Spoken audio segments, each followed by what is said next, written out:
Taká malá ukážka, čo budem dneska brúsiť. Od kolegyny som vyžebral nožíky a má úplne úžasné nože, doslova prémiové, Carl Schmittson sa volajú. Je to Ocel X40CR13 alebo CR14, kto chce, nech si vygoogli, počíta si niečo o tom. Tento nôž je hlavne kuchynský, ten je tak úžasne vydratý, on je úplne totálne tenučký, má velice dobrú rezivosť, ale krásne zodratý dlhoročným používaním, takže to bude radosť brúsiť. Je tu nejaký King Gary kuchynský, tento si tiež velice chváli. A toto sú také tri tiež Carl Schmittsony, asi stejkové, alebo jak to nazvem, a jeden kuchyňa Lidla.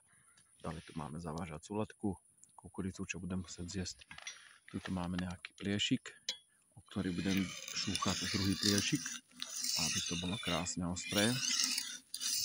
A tuto máme nejaké údičky na sumca, kde sú karasi nastražení, ktorí budú za mňa pracovať, takže ja idem pasívne chytať ryby a aktívne brúsiť.